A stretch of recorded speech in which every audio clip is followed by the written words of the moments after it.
What's up, Bucktooth Buckos? OldManTup coming at you today with the Season 5 Week 8 GBA matchup against the Boston Red Sox. The Red Sox. And Super Blah. And we're going to start off this week with our featured artist, and that is All-Star Ambipom. The only contact information that I have for him is his Twitter. So link to his Twitter will be down in the comment section. No, it won't. It'll be down in the description. So go check it out and check out his stuff. He's an aspiring graphic artist, and this was pretty friggin' sweet, if I do say so myself. So, precursor to this match is on Showdown. Unfortunately, our schedules just didn't line up, and we weren't able to get everything mashed together to get together to do a Wi-Fi battle, so this is on Showdown. Please forgive that. Mr. Murkrow and Crimson Seabed, I apologize for not using the mons you genned me, but unfortunately it just didn't work out to where we could this week. And we're going to get a good team preview right here. And he brought just about everything we thought he would. So we're doing pretty good as far as that goes. We're going to leave with Requiem for a Dream, the ghost with the most, because I believe that she is going to pretty much straight up counter what I predicted him to lead, which was this. So no fake out shenanigans, no high flying jump kick things shenanigans. And I don't think a knockoff, if he's carrying it, is going to kill me at this point, so I think he's just going to U-turn out, play it safe, and I'm going to get a free burn off on whatever switches in. So we are going to decide whether we want to Scald, get damage impossible burn, or just outright go for the burn. And this was live recorded, but my original footage got corrupted. I apologize. So this is live game coverage with post-game commentary. Gotta love Showdown. But anyways, we do just go for the Will-O-Wisp, because anything that comes in, it's either going to cripple or let us womp on it with a Hex, which we are packing this week, except for Audino because it's normal type. But anything that comes in right now is not going to want to get burnt hexed outside of Mega Audino. So that was our overall best play. Thanks to Thermos and their wonderful insulated containers for helping make this match possible this week. Yeah. But anyways, he's taking his time to think what he wants to go into and either take a Scald to the face or a Will-O-Wisp or possibly a Toxic. Now, I see Audino on his team, which I do know gets the Heal Bell. I'm not 100% certain that Cresselia does, but I think it's possible. And he's going to bring out Crest, and we get it burnt. So I'm like, this was a part of the plan. We wanted to be able to burn this thing and hex it, because 130, look at that, 130 base power because this thing is burnt. So this is one of the two reasons we brought this, and I think he's probably either just going to go for a T-Wave or set up some screens or something of that nature. He goes for the T-Wave, so I'm like, perfectly fine with that, because Hex does all that damage, well over half, so he is not going to survive another turn. Now, I just Scald here because I really thought he was going to switch. I think I initially picked Hex, and I'm like, well, he could go into something else. And then I was like, Scald is an overall middle ground play. It's early in the match. We don't want to get too cheeky with predictions. And a Scald hits everything on his team, and if he switches, possibility to burn it. And that's super good.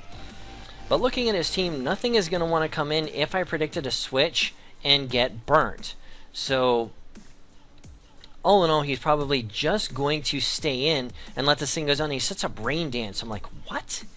Rain Dance? Well, Manaphy's obviously coming in this turn. So Manaphy does come in, and I'm trying to think, is it going to be worth staying in and going for Hex, or do I go into my hard switch into this and then Celebi? And I do. And he's going to set up a substitute. I'm like, okay. Now, is this thing going to be Calm Mind or Tail Glow? What's it going to do? But I'm predicting it to have Shadow Ball because its coverage on my team is fantastic, especially among my wall core. So I'm just like, come on, baby. Stay in, take this Giga Drain, and hit me with something. I want to see what you're going to do. Now, I mean, he's not going to switch out. He has a sub set up. He's not going to waste a sub. We do see he has leftovers, so we're thinking bulky variant, not max speed, but still possibly max speed. Maybe just enough max speed to outspeed Arcanine. Who knows? We don't know yet. And there's the Shadow Ball. Does well less than half, and we can take those all day long as we Giga Drain this thing. Now I'm like, he knows he's not going to win this war. He knows. So he's gonna switch out this turn. Do I go for the Giga Drain or do I set up Stealth Rocks? Now, I really think that mine Xiao's gonna come in here, or Skarmory, because Skarmory out and out walls me. So why not set up the Rocks this turn?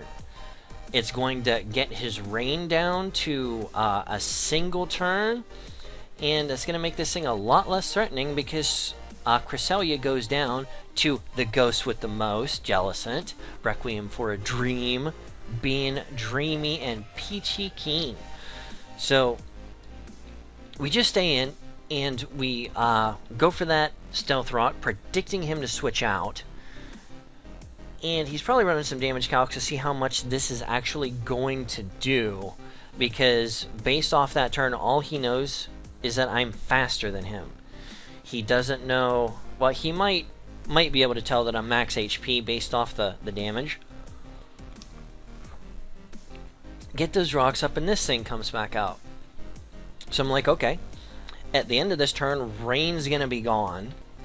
So why not bring out Intimidate, Choice Scarf, Arcanine? He's not going to knock off this turn. He's gonna go for U-turn because knockoff makes no sense.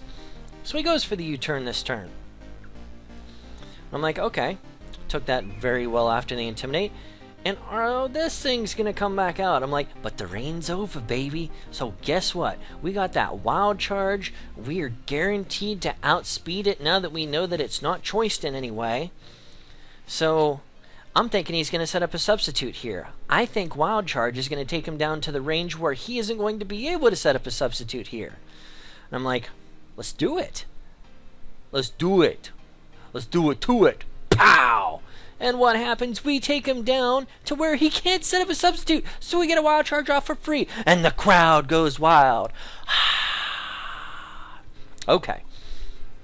Now, we're looking at that, and that was definitely a home run on the scoreboard right there. I mean, that was a free Wild Charge. Now he's going to switch into Cherubimon here, but I couldn't risk him going for a sub, predicting me to switch, knowing, well, I was faster than him anyways. That was stupid. Why would I even think that?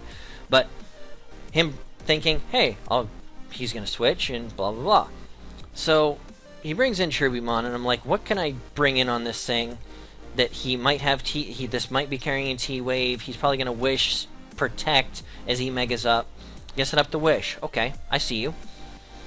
Now I'm thinking, is he going to Protect here? Because even though Sludge Wave won't do 50%, he might Protect just to scout. So I'm thinking he's going to Protect or switch into something. I can just go for Substitute. I have Prankster. Not that it matters against this thing, but if I set up the sub, I'm going to be free to hit whatever comes in. Or if he Protects, I got a free sub up. But no, he goes for the Fire Blast. I'm like, okay, that was enough to break a sub. I run a quick calc, as you can see in the jump in time there.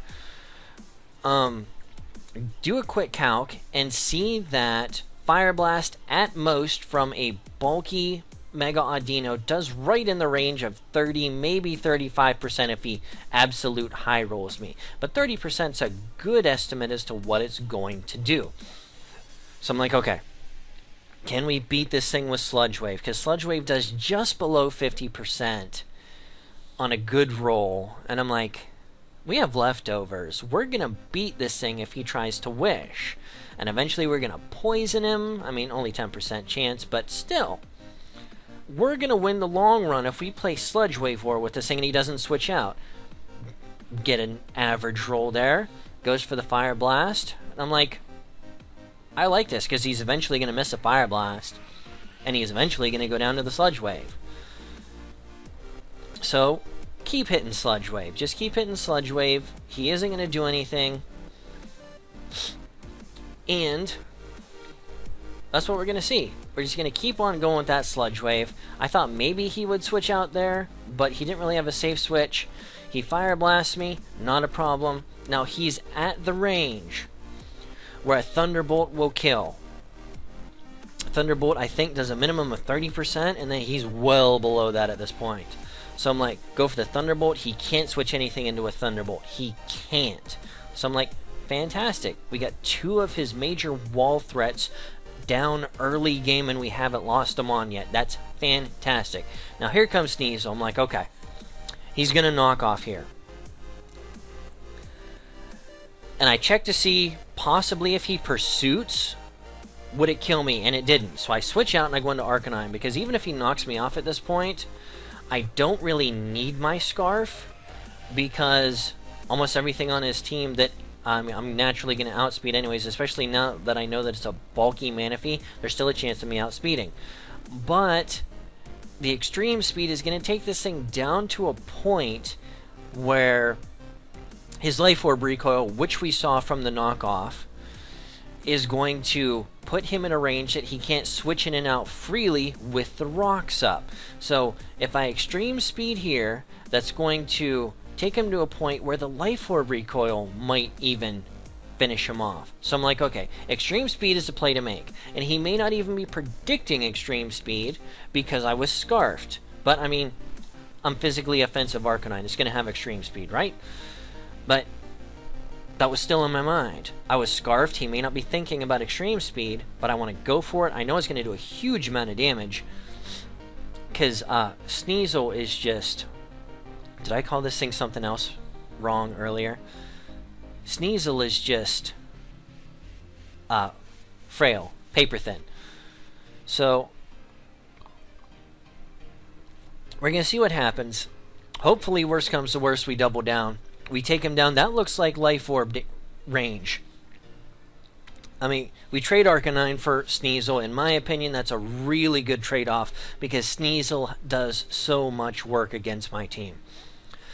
So I'm like, okay, what's he have left on his team? Nothing that wants to come in with a near full health Jellicent. Let's send Jellicent back out there, and at least that's what I think I do. You'll notice throughout this match on the sidebar, quite a few people came in, especially towards the end of the match, and were like, is this a GBA match? What's going on? As you can see, Raylan Wolf joined and left, as he saw nothing was being said. But at some point, we are going to send in Jellicent, I believe. I don't know what happened at this point. I don't know if I was running damage calcs, or, you know, if I had a minor heart attack, or what. But, I mean, we're sitting pretty 5-3 right now. Now, Uzair outspeeds everything, except for Scarfed Mons. Now, I bring this in. Knockoff isn't going to kill me at this point. I don't think, anyways. And I think he's just going to U-turn out here, so I go for the Will-O-Wisp, because anything I Will-O-Wisp is just going to allow me to hex the crap out of it and just destroy its face.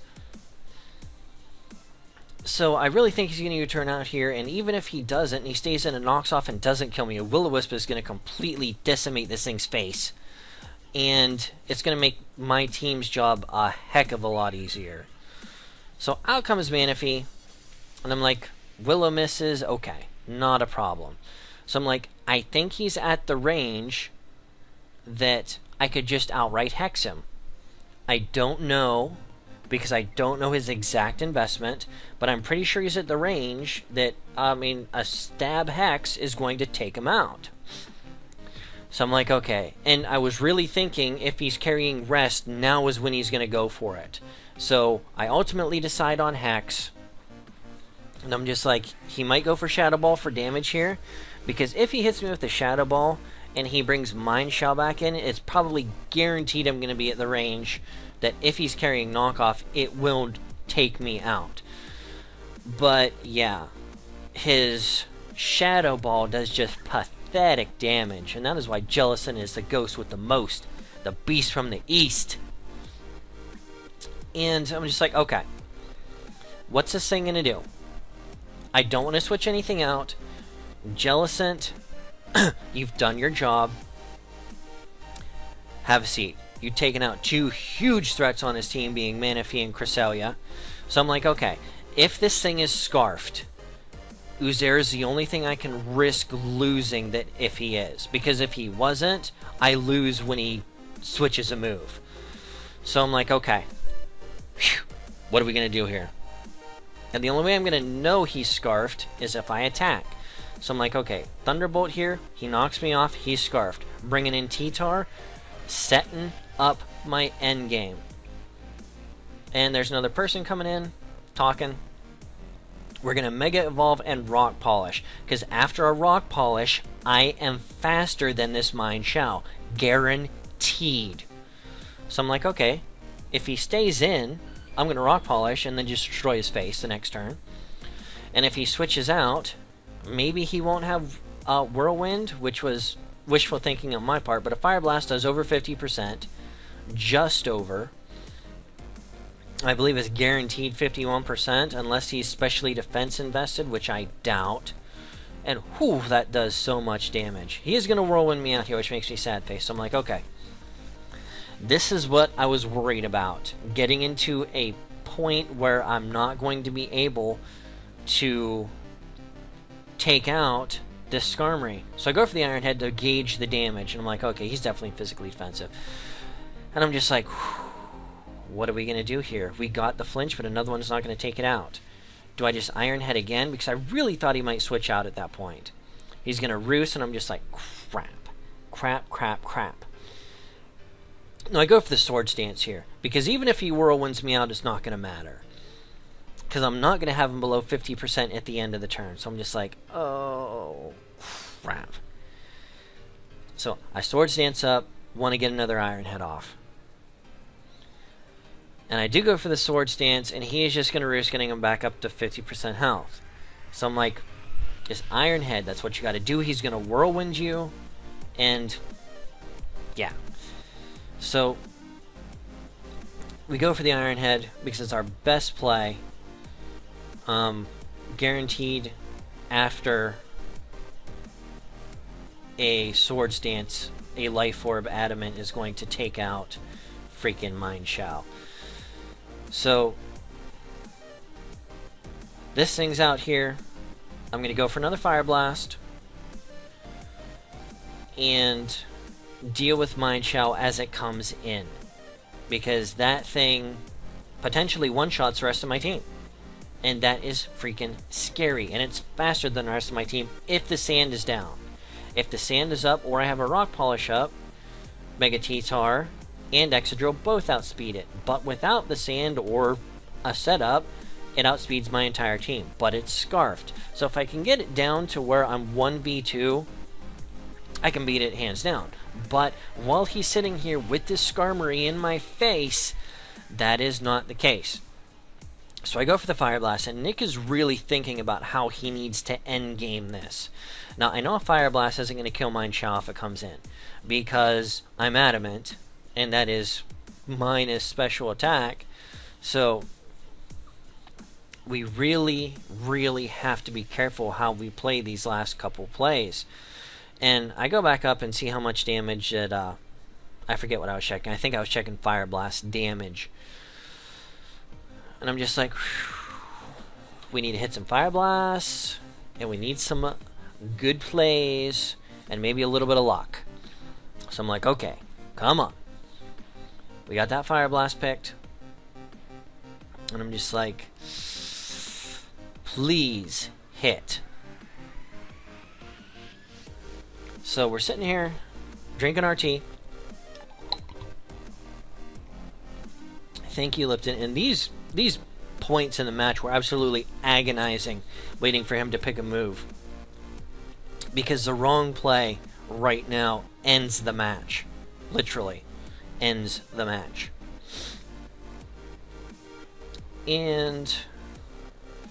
his Skarmory's just sitting here laughing in my face.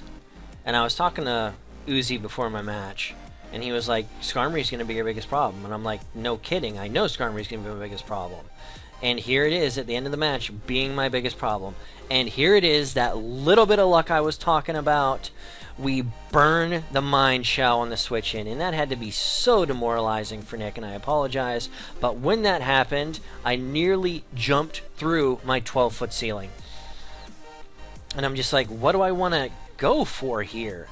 At this point, I could probably survive depending on what fighting move he has. And I'm just like, do I switch out, or does he make the safe middle ground play and U-turn here? Because that's really what I was expecting. So I'm like, oh, jeez. But I know U-turn's not going to kill me. Ever. Especially not from a burnt one. But I don't want to go into Fiona expecting something else and then just get nailed. So I'm like, oh. This was a really difficult point in the match for me to decide what I needed to do. Then I'm like, Crunch hits both of them. At this point, I have to think an Adamant Max Attack Crunch is going to kill this, at least after the burn. So I'm like, barring a crit, I should survive almost any fighting type attack this thing can throw me outside of a high jump kick.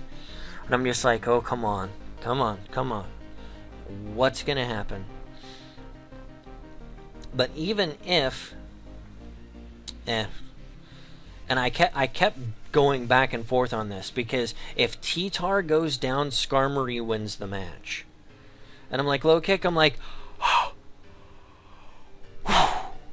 and there we go. T-Tar with that clutch survive, with the clutch burn. I'm gonna get the crunch, take down that Mind Shell. Fire Blast is going to hit, and unfortunately it's going to crit and end the match, but I don't think it mattered in the long run at that point. Thank you very much, Nick, for that match. And the Pittsburgh Pirattatas are back at 500, baby. We're 4-4 after Week 8, and we are marching forward. And what happens when the Pittsburgh Pirattatas win a match? That's right, you bust it out, and you raise the Jolly Roger. That's right, baby. You wave that flag loud and proud. Alright, guys. This has been OldManTup with the Week 8 match against Super Blah and the Boston Red Sox. The Pittsburgh Pirattatas netting their 4th win in Season 5. If you enjoyed this match, leave a like down below. If not, too bad for you. You're a terrible person. But... once again, this OldManTup signing off. We will catch you on the flip side, guys. Peace out.